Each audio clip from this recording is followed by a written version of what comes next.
The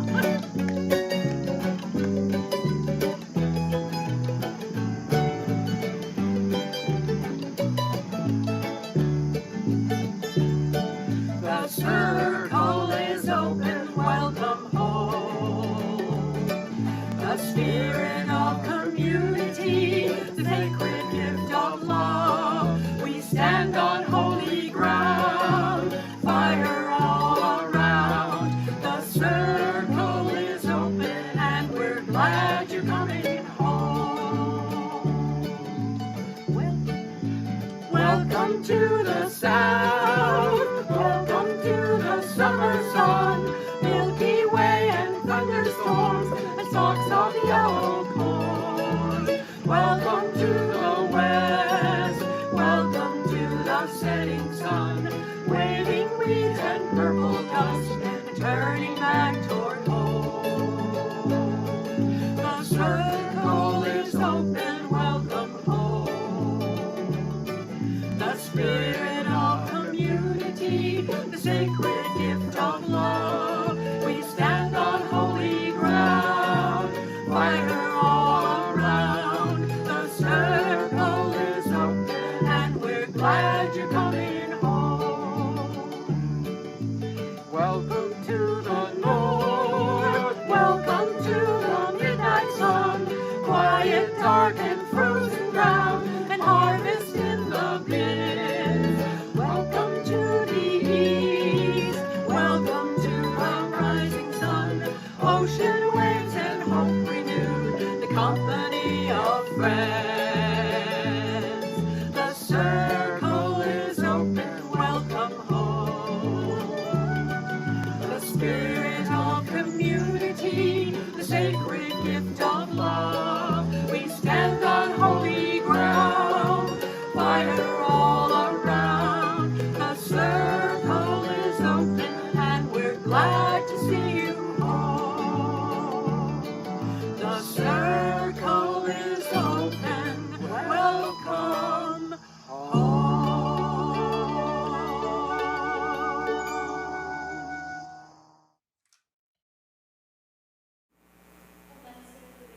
This is it.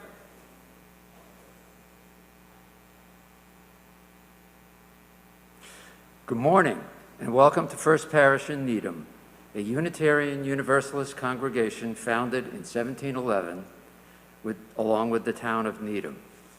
We are a proud LGBTQ welcoming congregation, a climate justice-seeking green sanctuary, and a level 2 sanctuary supporting congregation for immigrant justice.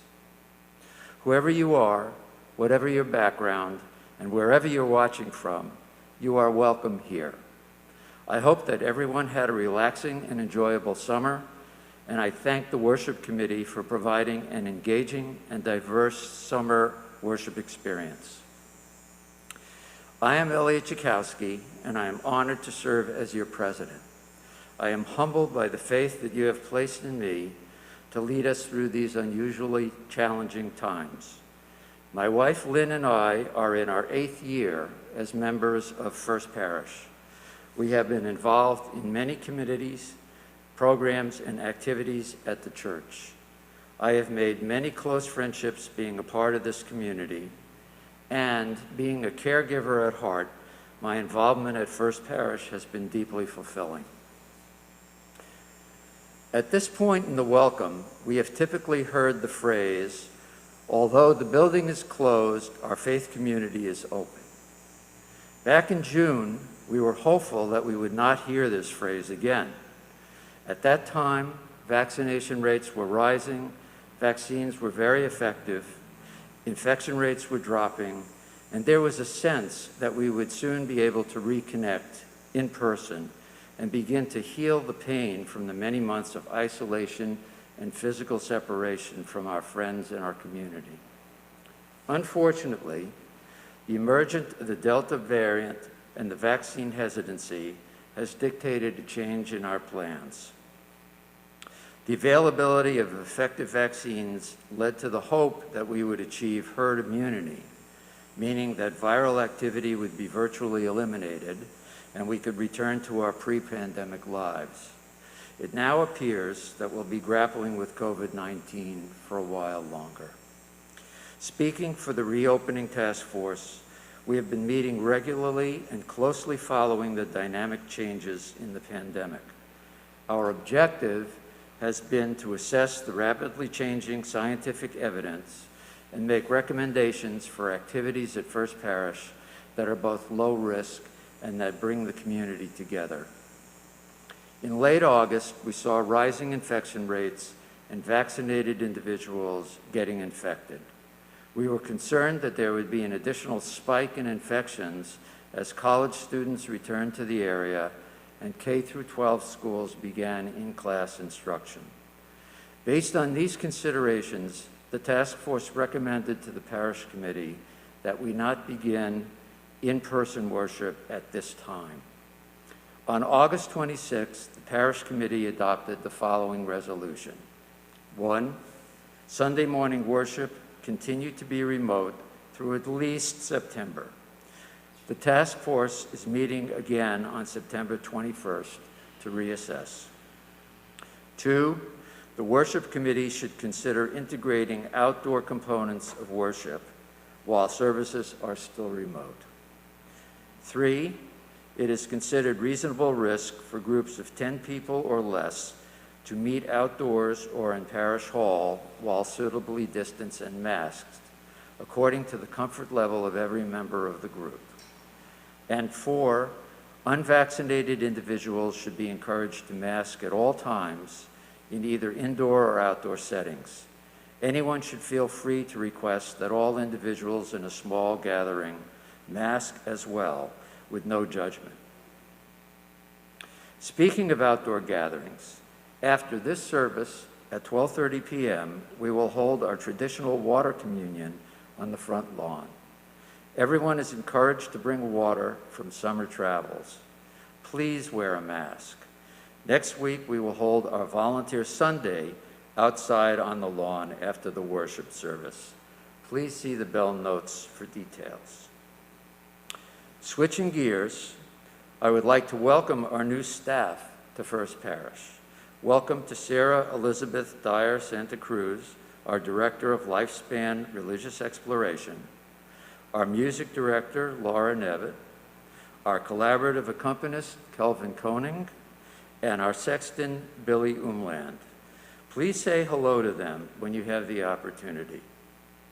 Again, welcome to everyone, and good morning.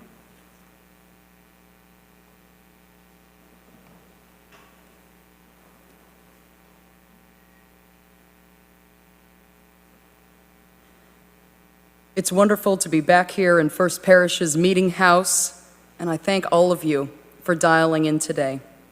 I've missed you.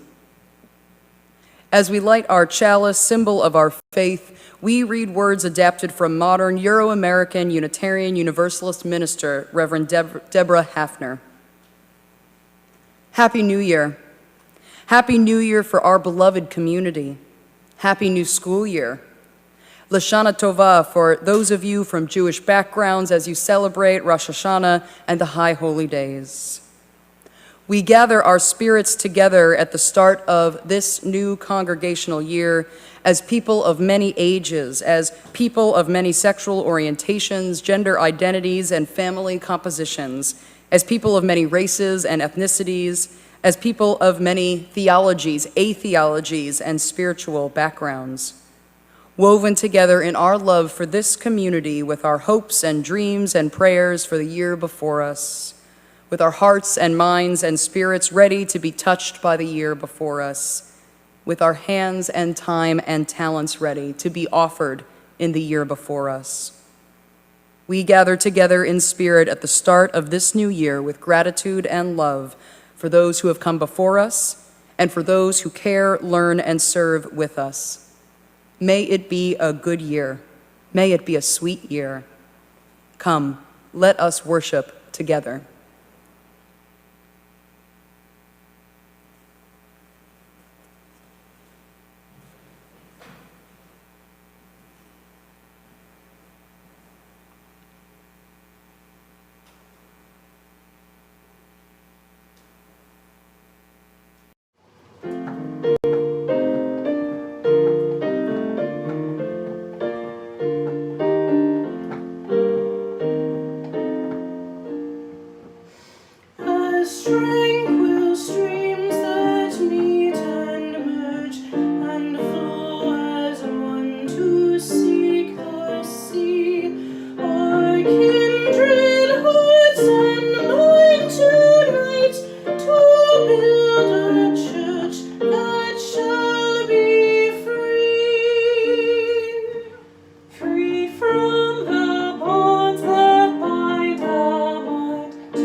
freedom that reveals the past, but trusts a dawning future more, and bids the soul in search of truth adventure boldly and explore.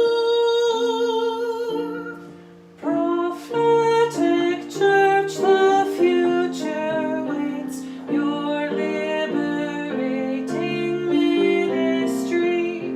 Go forward in the power of love, proclaim the truth that makes us free.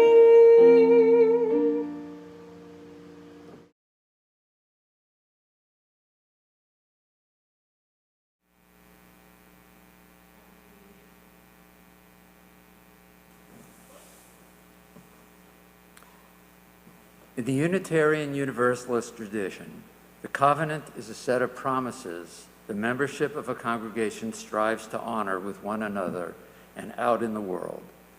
Though we cannot gather in person during this time, we strive to live these promises every day. Please say along with me from home the words of our parish covenant as shown on your screen. We gather as a loving community to encourage and comfort one another. We gather as a diverse community to support each other in our search for spiritual truth. We gather as a service community to live our beliefs through action and care for our world.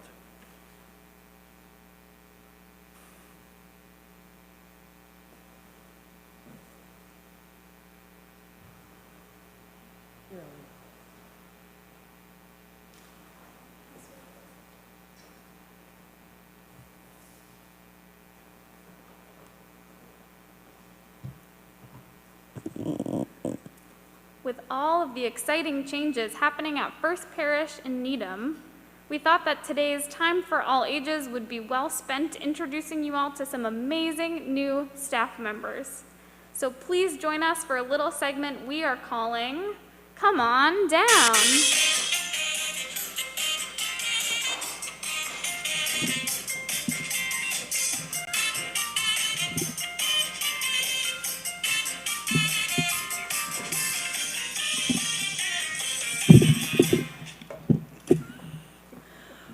Welcome to today's episode of Come On Down. We have 3 exciting employees joining us. And what better way to learn about each of their own individual quirks and perks than to have them speak directly to all of us. So the first person we're calling on down is, drum roll please, Laura Nevitt. Come on down.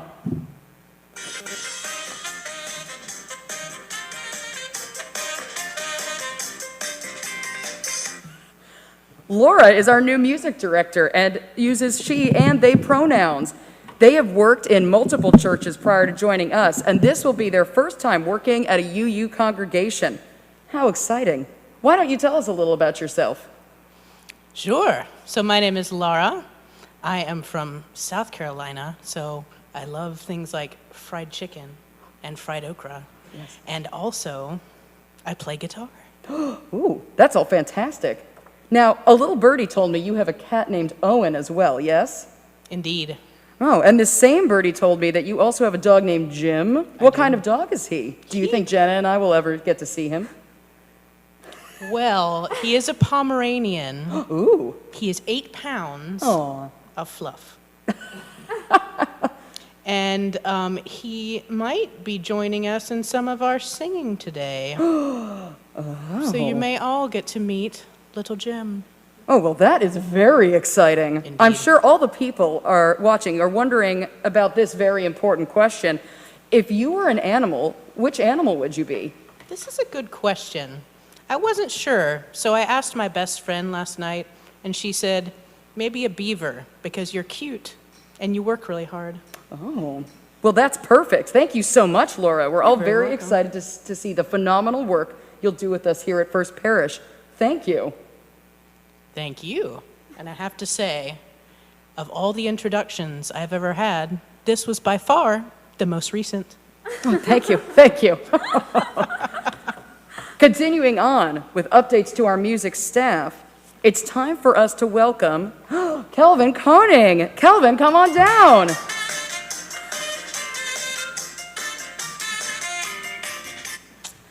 Kelvin is our new collaborative pianist here at First Parish, and he uses he and they pronouns. Kelvin, this is not your first rodeo, so to speak. When it comes to playing piano in churches, is it? That is correct. It is amazing you're going to be here to make some amazing music. What would you say is some of your favorite music to play? Oh man, I love all types of music. So jazz, classical, folk, pop, show tunes, anything. Oh, that sounds wonderful. Very exciting to learn more about you. But it does bring us to a very serious question. If you could only have one more dessert for the rest of your life, what would it be? A painful question indeed. I think ice cream would probably be my top choice. The chocolatier, the better. Oh, I guess that ice cream, that's a whole category. What an excellent selection. Thank you so much, Kelvin. I am thrilled to hear you play more and more in the coming year.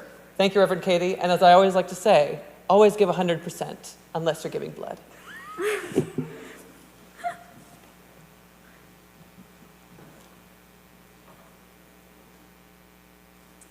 You know, it is not just our music staff that has had some exciting updates. For our final contestant today, Sarah Elizabeth, come on down.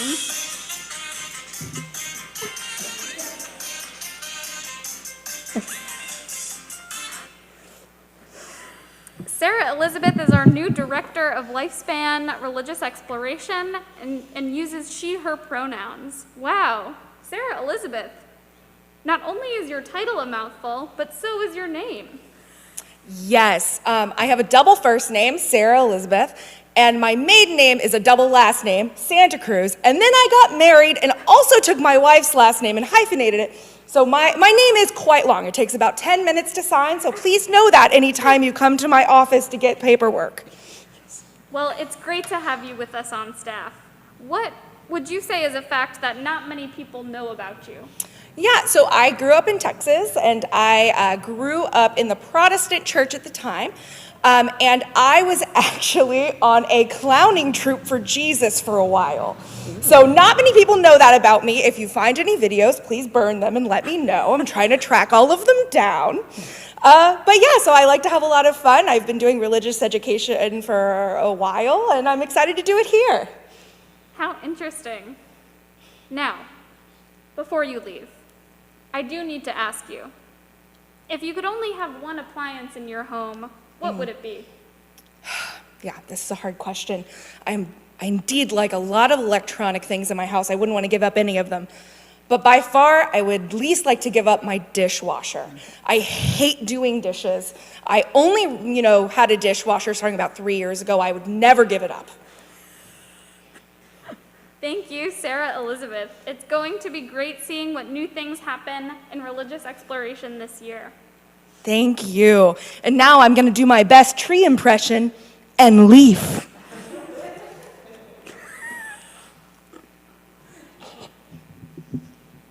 There are so many reasons to be excited about this coming year.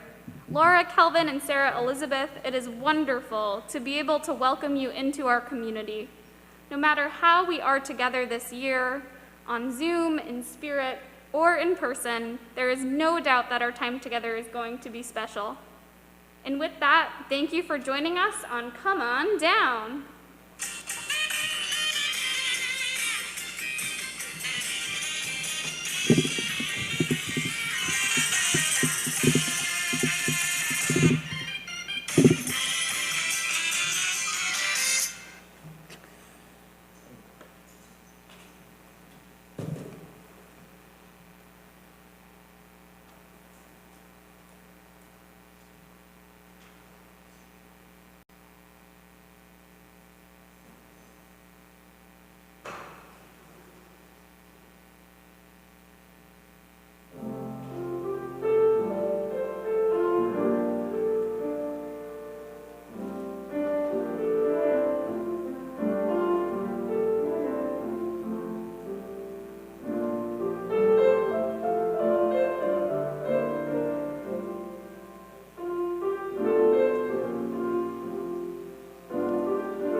It is now time to share with one another our joys and concerns from the past week. These joys and concerns were submitted to me at internminister@uuneedham.org by the Thursday before the service at midnight. As our services live stream to YouTube, we cannot guarantee that your joys, concerns, sorrows, and milestones will stay within the First Parish community. If you would like to share more privately, you're invited to join our Zoom social hour immediately after this service, where we will have a second sharing of joys and concerns in a smaller setting. If you did not submit a candle but would like to share with the community this morning, you're invited to enter your message into the Zoom or YouTube chat box, or to come to the social hour and share your own candle after the service. And you are always welcome to reach out to the Pastoral Care Associate of the Week, which this week is Amy Chikala, for pastoral care or to share more privately. If you're missing hearing each other's voices during this beloved ritual, may this also serve as a reminder to reach out to one another after the service. May this beloved community be sustained by your creativity and care for one another during this time. Our first candle this morning is a candle of concern from the First Parish staff team. For the 82 dead across 8 states from Hurricane Ida and the devastation wrought to coastal communities up and down the eastern and southern coasts of our country, some who are still living without power. May our grief light in us the fire of advocacy for climate and disaster justice, for the way interlocking oppressions contribute to who is most at threat from climate-related disasters, and how resources to rebuild after a disaster are distributed.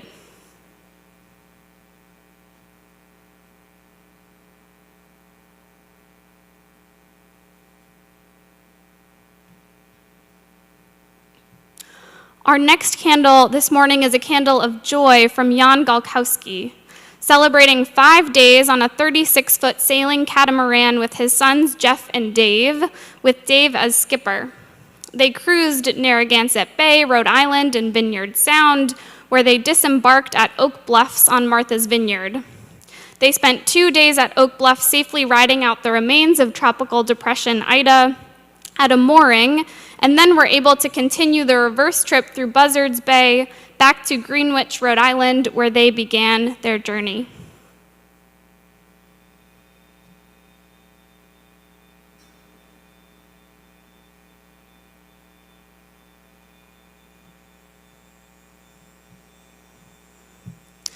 Our next candle is a candle of joy from Marianne and David Sarsdale on the birth of their third grandchild, Veronica. She was born on August 24th to Eric and Allison Sarsdale, and her older siblings, Kaylee and Milo, are thoroughly in love.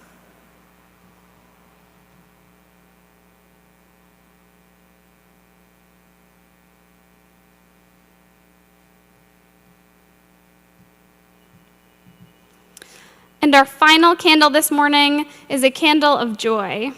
Lynn and Elliot Jakowski light a candle of great joy and love for their fourth grandchild, Mac Richard Conrad, born September 3rd. Their daughter Hannah, her husband Dan, and 2-year-old daughter Quinn are doing well.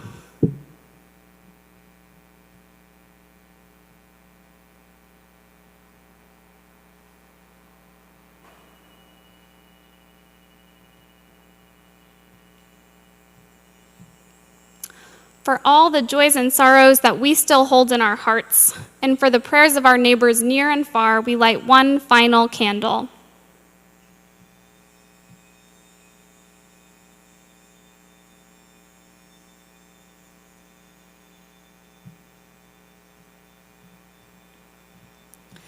May the peace in this sanctuary be felt too in each of your homes as we remember that even though apart, we are still deeply connected. Amen.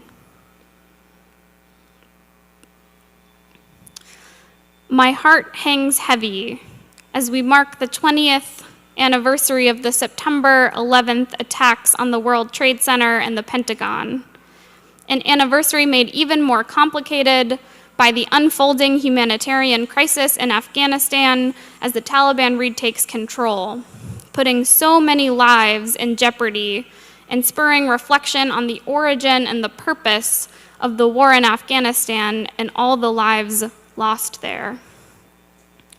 I invite you to join me in a ritual to process and sit with our ongoing grief for the twin tragedies, a litany of stones and ashes adapted from Rabbi Arthur Waskow and former First Parish intern Reverend Sarah Gibb Millspaugh. Reverend Katie will be holding up ashes and stones throughout the ritual, and I invite you at home to join me by holding something up if you have it. Maybe stones or glass beads or small tea-light candles, or to just listen along in the spirit of contemplation. Because it is Water Communion Sunday, the water we will use to dissolve the ashes of our grief and the hard stones of our hearts is our very Water Communion water from 2019, the water from first parishioners across the ages. So I invite you, wherever you're watching, to take a few deep breaths with me. And if you can, to find your feet squarely on the earth, grounding you out as we move through the ritual. For vibrant lives suddenly, shamelessly sacrificed, we lift up our loss. For the lives that continue, haunted by the pain of absence, we lift up the ashes of our remorse. For the images forever seared into our memories, we lift up the ashes of our pain.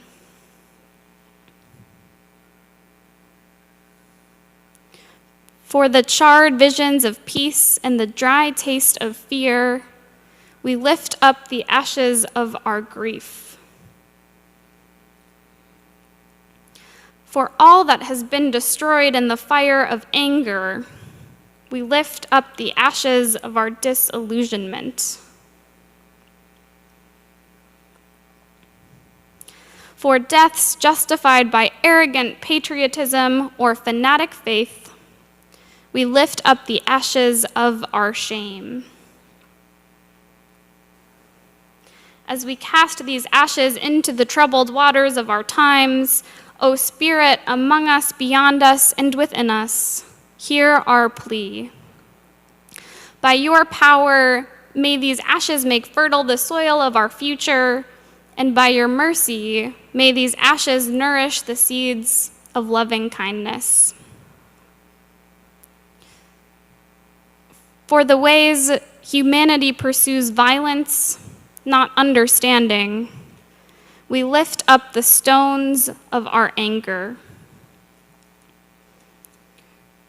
For ethnic, religious, and national boundaries to our compassion, we lift up the stones of our fear.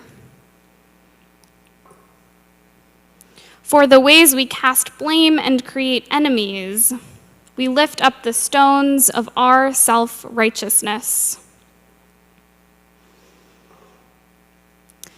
Dissolving the ashes of our grief and the hardness of our hearts, O cleansing waters, wash us all toward justice and peace.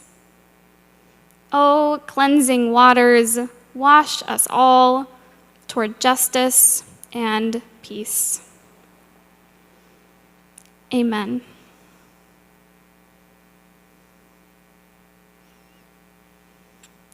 And let us join together now in the spirit of prayer and meditation, guided by the words of queer Euro-American UU minister Reverend Hannah Roberts Villeneuve. The storm is passing over, the old hymn says. Accept, accept, accept.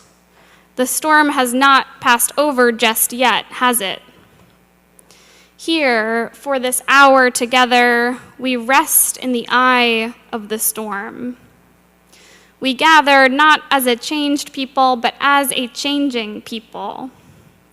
Here, in the eye of the storm, the calm, common center, the place where the pressure reduces, where the winds die down, we are finding one another, near and far, in new ways of being together, again and again and again. We gather not as a changed people, but as a changing people. Looking up the walls of the cyclone, we see towers of clouds and rain and wind, held up around this hour by the forces of circling chaos, because the storm has not passed over after all.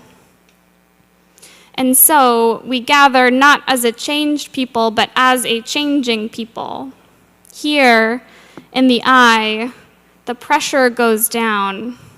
The winds die down.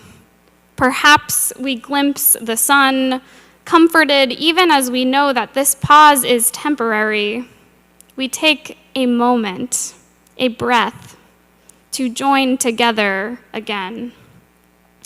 We gather not as a changed people, but as a changing people. Changing, breathing, being. Knowing that this is but a moment, but grateful beyond measure for this moment. Let us take a quiet moment in prayer and meditation here in the eye of the storm together.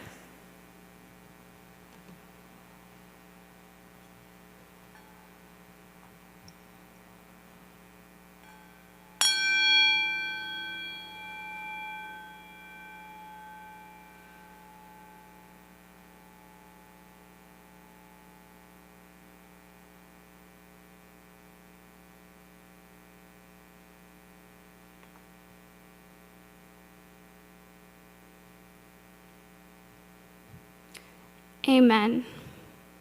And please join us from home in singing our meditative hymn this morning, Meditation on Breathing. The lyrics and music will appear on your screens.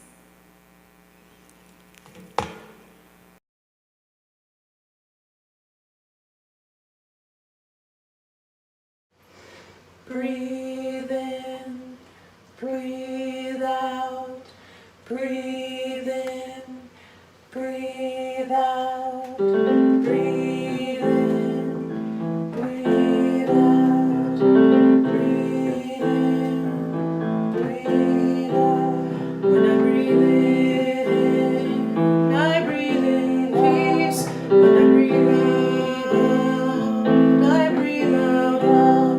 When I breathe in, I breathe in peace. When I breathe out, I breathe out love. When I breathe in, I breathe in peace. When I breathe out, I breathe out love.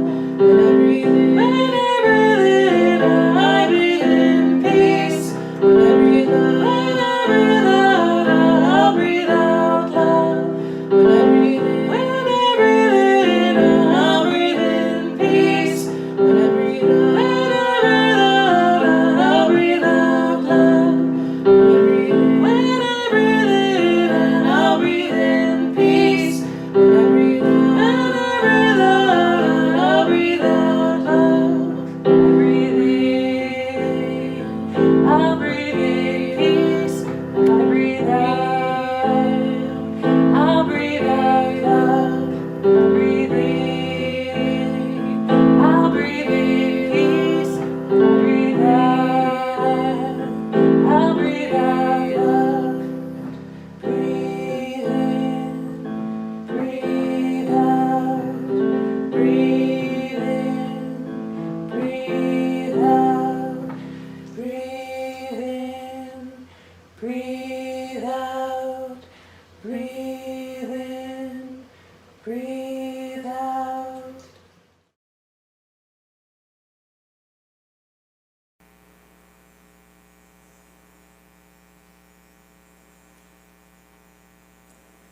This congregation has been supported by the volunteered time and treasure of its members and friends since its founding in 1711. This is the time in our service when we, the modern stewards of the church, offer what we can to build and sustain the congregation and the world we envision. For Ingathering Sunday, we are sharing our entire collection with the International Institute of New England.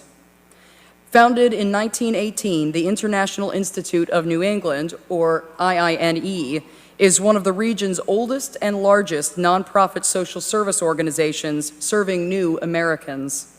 They strive to create opportunities for refugees and immigrants to succeed through resettlement, case management, education, career advancement, English language training, pathways to citizenship, and direct financial support.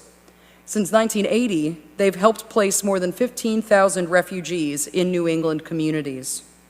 The IINE is currently preparing to receive and help settle more than 500 humanitarian arrivals from Afghanistan in the next year, including 150 recent evacuees. Our hearts are heavy from 20 years of war, disruption, and deadly errors in Afghanistan following the September 11th terrorist attack.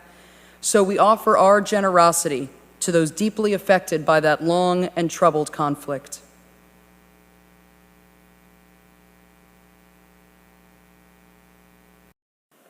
To donate to today's offering, you can use one of three methods. You can use our Text to Give program through the number 73256 with the exact wording of UU Needham space plate or pledge 22 space $sign and the amount you want to give. You can mail a check to First Parish at 23 Dedham Avenue, or you can make a donation through our website, uuneedham.org, and select Donate Now under the Giving box. Whichever way, remember to specify whether your donation is meant for the plate collection or for your annual pledge. Thank you for everything you are able to give to help support and sustain this congregation and the vital work of our community partners. Please take these next few moments to give what you can and know that it will be gratefully received.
No need for greed or hunger.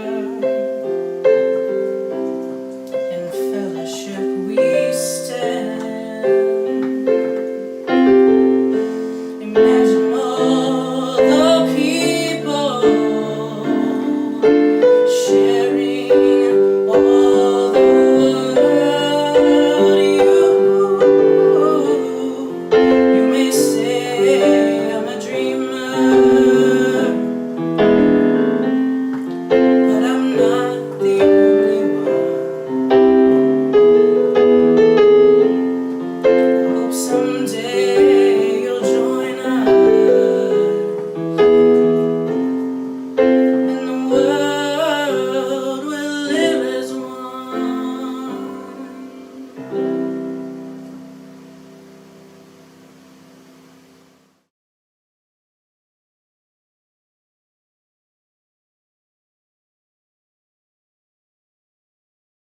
Hello, Unitarian Universalists.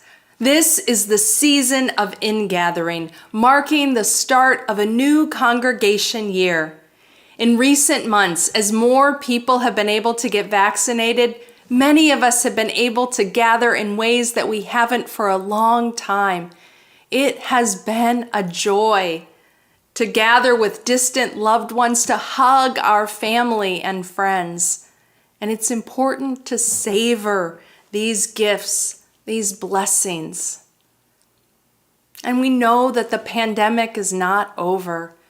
Virus variants are creating uncertainty and greater risks for our children, the immunocompromised, and those who cannot get vaccinated. If you are eligible, please get vaccinated. This is the most important thing you can do to keep your loved ones, your communities, and one another safe. Getting vaccinated and continuing to wear masks remain a priority. And they help make our gatherings, whenever and whatever form they take, as safe and welcoming as possible for our children, for our elders, and for those most at risk. I share the feelings of frustration that we are not further along in combating this virus. And I know the heartache and confusion of trying to figure out how to best care for the spiritual nourishment of our communities while the virus surges. The way forward will be different across our communities. Rates of vaccination, case counts, ability to meet outside, quality of ventilation, ability to physically distance indoors, congregation size, and particular needs and risks of our staff, our leaders, and our members, all of these can vary, and all are important factors in planning how we gather.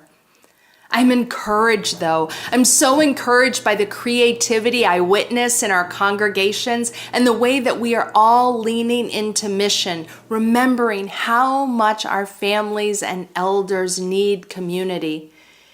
It's important to think outside the box and to experiment with ways of gathering, both virtually and in person, that are meaningful and that attend to safety.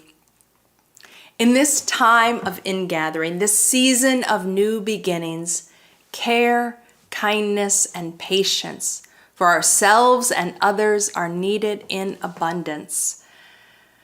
Remember to prioritize the values of inclusion and consent, centering those most at risk, and to follow the science and be flexible in making plans and changing them when needed. At its core, Ingathering is a ritual that celebrates the value and the meaning of religious community, the ways that we are held by a wider circle of love and care. I invite you to take a moment to be present to your body, and the physical space in which you are present. Be open to the emotions that you carry in your spirit. And remember that you are not alone. We belong to each other. And even when we are apart, we are held by a greater love. We are held by a religious community and by people that comfort us and care for us, and remind us of our connection to the larger interdependent web of which we are all a part. May we be grateful for the unseen but very real threads of compassion and strength, care and intention that surround us. There is great healing and sustaining power in our faith, and our work is to make these manifest in ourselves and in our communities, even if how we do this looks and continues to look differently than it did before. Our ministry is life-saving when it is responsive to our realities, helping all of us navigate these unprecedented and very precarious times. Thank you for being a part of this faith and for your commitment to your UU congregation. We will get through this together, caring for one another and being held by the larger embrace of abiding love. I send you my blessings to you and your loved ones and your families and to your communities. My love and care to each and every one of you. Blessed be.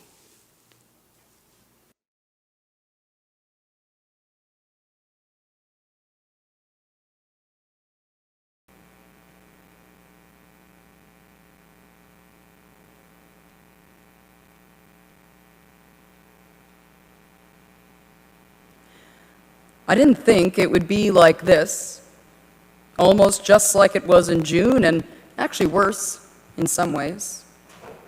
I didn't think that it would be like this, even though I watched the vaccination numbers in my in-laws' state of Oklahoma stagnate, and we canceled mine and Sophia's tickets to visit those in-laws in August. I didn't think it would be like this, even though I read voraciously about the Delta outbreak in India, even though I contacted my family in Delhi regularly, even though one of my brothers caught COVID, even though 7 Unitarian children at the orphanage I co-founded caught COVID, as hundreds of thousands across that country died. Despite all that warning, I didn't think Ingathering Sunday would be like this. Truly, I was heartbroken when I learned the recommendations from our reopening task force that it would not be low risk to convene our congregation indoors in the sanctuary this Sunday. I have missed you all. I have missed Sunday services with a full congregation singing in this beautiful and historic sanctuary and shaking hands in the receiving line at social hour. I have missed church the way it used to be.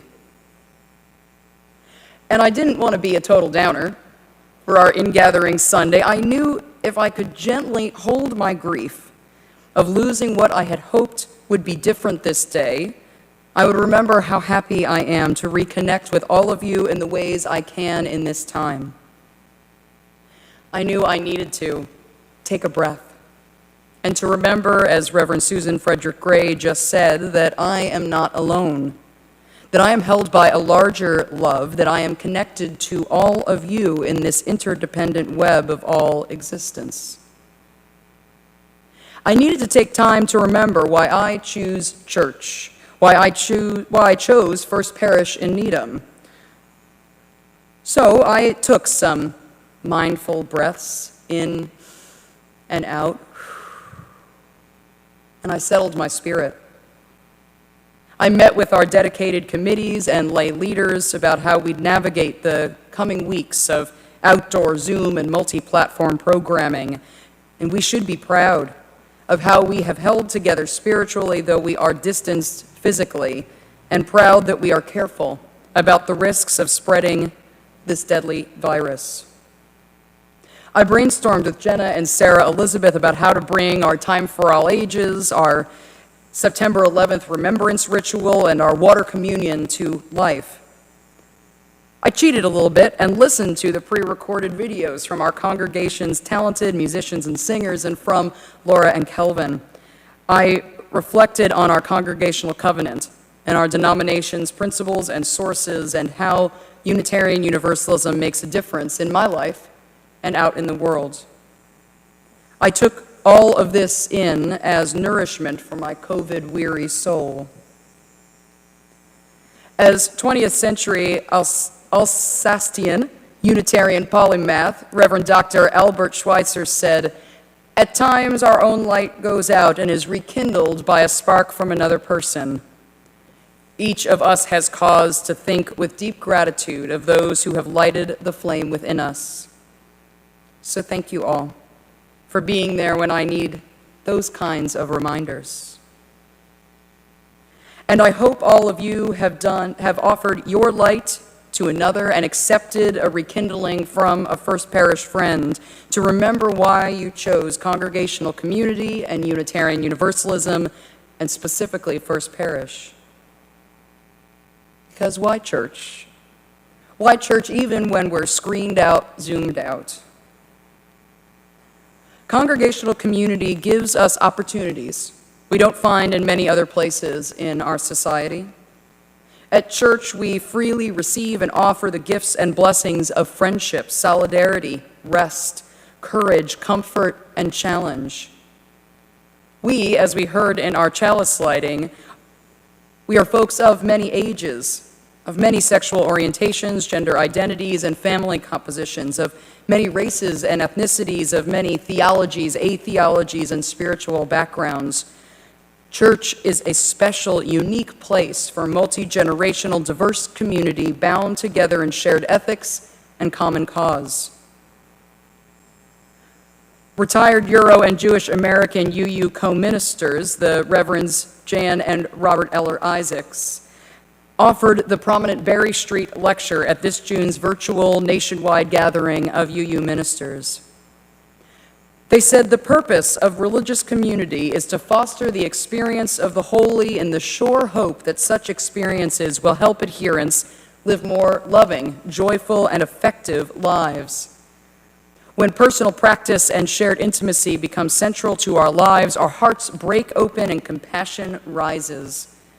Working for justice is a natural outgrowth of personal and communal spiritual practice. Organize your compassion, we tell our congregants. Bless the world. The Reverends Eller Isaacs continued, the church is not primarily about building community, though community is built.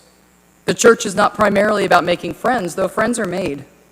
The church is not even primarily about alleviating suffering, though suffering may well be relieved.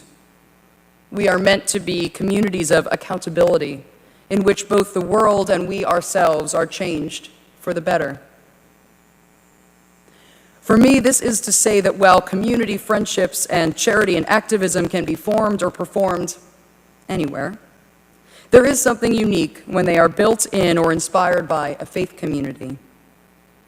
From our theologies and philosophies grounded in the inherent worth and dignity of each of us, compassion and justice in our relationships, and respect for the web of all existence, we know that we are both held in an abiding love, and we are accountable to our shared values to keep learning, transforming, and serving our whole lives long. I think of two poems I really love from our gray hymnal that you'll recognize if you've been coming to First Parish for a little while. I choose church because I feel the way modern Jewish poet Marge Piercy feels. I want to be with people who submerge in the task, who go into the fields to harvest and work in a row and pass the bags along, who are not parlor generals and field deserters, but move in a common rhythm when the food must come in or the fire be put out. The work of the world is as common as mud. Botched, it smears the hands, crumbles to dust. But the thing worth doing well has a shape that satisfies, clean and evident. Greek amphoras for wine or oil, Hopi vases that held corn are put in museums. But you know they were made to be used. The pitcher cries for water to carry and a person for work that is real. Unitarian Universalism and First Parish challenged me to prioritize work that is real, serving all of you as preacher and pastor, promoting our values and faith in our local communities, and ensuring such real work doesn't totally eclipse my real personal work of being an engaged and caring spouse, child, relative, friend, neighbor, parent. And I choose Unitarian Universalism and First Parish because our faith and our community remind me that no matter how challenging the muddy work of the world is, and no matter what failures I might have in my work that is real, I am loved and at home with all of you. As 20th century New England poet Mary Oliver wrote, "You do not have to be good. You do not have to walk on your knees for 100 miles through the desert, repenting. You only have to let the soft animal of your body love what it loves. Tell me about despair, yours, and I will tell you mine. Meanwhile, the world goes on. Meanwhile, the sun and the clear pebbles of the rain are moving across the landscapes, over the prairies and deep trees, the mountains and the rivers. Meanwhile, the wild geese, high in the clean blue air, are heading home again. Whoever you are, no matter how lonely, the world offers itself to your imagination, calls to you like the wild geese, harsh and exciting, over and over announcing your place in the family of things. Unitarian Universalism calls to our imaginations, individually and collectively, to love more deeply and act more justly, with our gifts joyfully offered to be used, and from our unique, interconnected place, beloved in the family of things. We gain the courage to move ahead into the unknown future. As genderqueer Latina UU minister, Reverend Teresa Enes Soto writes, "We don't always know what comes next, but that cannot dissuade us. We don't always know what to do, but that does not mean we are lost in the wilderness. We rely on the certainty beneath the foundation of our values and ethics. We are the people who return to love like a North Star and to the truth that we are greater together than we are alone. By covenant and the movement forward of one right action and the next, we know that one day we will arrive at home. In our spiritual home of covenantal and loving community, we return to love like a North Star. In our spiritual home, we take comfort and courage in our interconnection and knowing that we are not alone in our values and our dreams.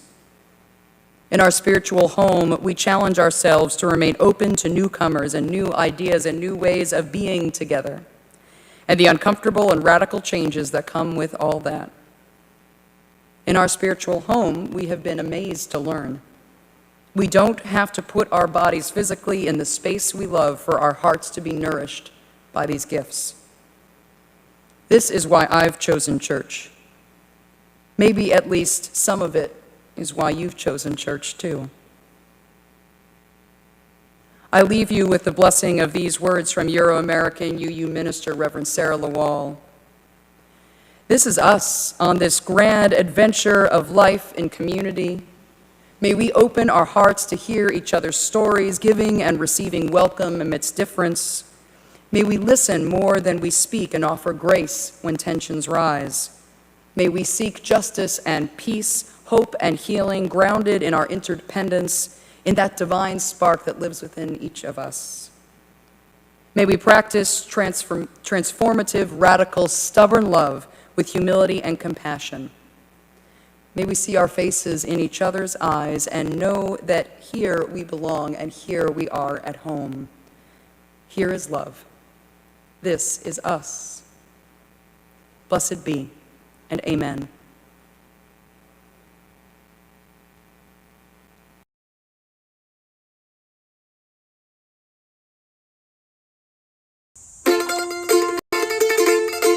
One, two, three, four.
as we close our worship today, please remember you are all invited to stay with us for our Zoom social hour and our outdoor water communion at 12:30 here at 23 Dedham Avenue. Please remember to keep a careful eye out for emails from First Parish and follow us on social media so you can keep up with opportunities for connection for all ages throughout the week during these times of physical isolation. You can sign up for our weekly email by clicking on Subscribe to Newsletter on our website, uuneedham.org. Please remember, if you fall ill or need any pastoral support, to reach out to our ministers, Reverend Katie Scudera and Jenna Crawford, and the pastoral care team and caring crew via phone or email. We also encourage all of you strongly to check in with your friends at First Parish and to double check your own contact information in our online realm directory if you have not done so recently. Please email our office administrator, Susanna Whitman, if you have any questions about using our online directory. We always extinguish our chalice with words promising to carry its flame in our hearts until we are together again. No matter how long it is until we are together again. As we extinguish our chalice today, please join me from home in saying these words written by Unitarian Universalist minister, Reverend Elizabeth Selly Jones. We extinguish this flame, but not the light of truth, the warmth of community, nor the fire of commitment. These we carry in our hearts until we are together again.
As we close our worship today, take these words adapted from Chicano writer and professor Alberto Rios with you today as a benediction. We plant seeds in the ground and dreams in the sky, hoping one day the roots of one will meet the upstretched limbs of the other. It has not happened yet. We share the sky, all of us, the whole world. Together, we are a tribe of eyes that look upward, even as we rest on uncertain ground. Look up. Stay a while. Let your breathing slow. Know that you have a home here. I hope to see you soon at social hour and water communion. Our service begins when our service ends. Blessed be, and amen.